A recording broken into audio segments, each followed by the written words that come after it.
Hi friends, అందరూ ఎలా ఉన్నారు? బాగున్నారా? నేనైతే చాలా బాగున్నానండి. Welcome to my channel little things. హైదరాబాద్లో వర్షాలు గ్యాప్ లేకుండా పడుతున్నాయి కదండి. అందుకే ఈరోజు మా వారు వేడివేడిగా ఏదైనా తినాలనిపించి సాంబార్ ఇడ్లీ చేయమని అడిగారండి. నేను కూడా ఈరోజు సరే చాలా రోజులైంది తిందాం కదా అని చెప్పి సాంబార్ ఇడ్లీ తయారు చేద్దామని డిసైడ్ అయ్యానండి. అందుకే ఇవన్నీ రెడీ చేసి పెట్టుకున్నాను. ఒక కప్పు కందిపప్పు, దాంతోపాటు సాంబార్లో వేయడానికి కూరగాయలు కూడా కడిగి కట్ చేసి రెడీ పెట్టుకున్నానండి. ఇప్పుడు కుక్కర్ తీసుకొని కడిగిన కందిపప్పు, వాటితో పాటు కట్ చేసి పెట్టుకున్న కూరగాయలన్నింటినీ అందులో వేసి, అలాగే ఒక హాఫ్ స్పూన్ పసుపు అండ్ తగినన్ని వాటర్ వేసి 3 విజిల్స్ వచ్చేంత వరకు ఉడకబెట్టుకున్నానండి. అది చల్లారిన తర్వాత పప్పు స్మాషర్తో దాన్ని అంతా బాగా మెత్తగా పేస్ట్ లాగా చేసుకుని పక్కన పెట్టుకున్నానండి. ఇప్పుడు వేరొక బాండీ తీసుకుని అందులో 2 స్పూన్లు నూనె వేసి పోపు దినుసులు కూడా వేసుకుని, అలాగే వెల్లుల్లిపాయలు, ఎండుమిర్చి వేసుకొని చటపట అయ్యేంత వరకు వేయించుకున్నానండి.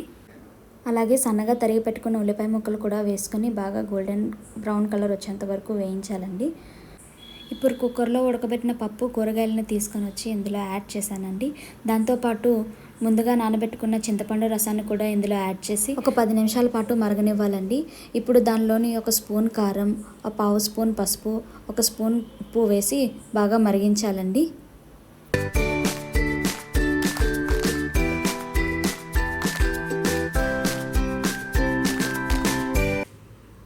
సాంబార్ 2-3 పొంగులు వచ్చిన తర్వాత 1 స్పూన్ సాంబార్ పౌడర్ వేసుకొని మళ్ళీ ఒకసారి బాగా కలిపి మూత పెట్టుకొని ఒక 10 నిమిషాల పాటు బాగా మరిగించానండి. ఇప్పుడు కొంచెం కొత్తిమీర తీసుకొని మళ్ళీ ఒకసారి వేసుకొని బాగా కలిపి మళ్ళీ ఒక 5 నిమిషాల పాటు బాగా మరిగించానండి. అలాగే లాస్ట్లో దింపేసే ముందు కొంచెం బెల్లం కూడా వేసి ఒక 5 నిమిషాల పాటు మళ్ళీ మరిగించానండి. మనం ఇప్పటికే చాలా రెస్టారెంట్స్లో చూసాము సాంబార్ ఇడ్లీ చాలా తీయగా ఉంటుంది ఎక్కడ తిన్నా సరే. అందుకే నేను కూడా కొంచెం దింపేసే ముందు బెల్లం వేసుకొని మళ్ళీ ఒకసారి బాగా కలుపుకొని ఆపేసానండి. సాంబార్ ఇడ్లీ తిక్కుగా ఉంటే చాలా బాగోదు తినడానికి, కొంచెం పలుచగా ఉంటేనే బాగుంటుంది. నేను కూడా అలాగే చేశానండి. ఇది ఎలా అనిపించిందో కింద కమెంట్ సెక్షన్లో కమెంట్ చేయండి. And please subscribe to our channel. See in the next video. Bye.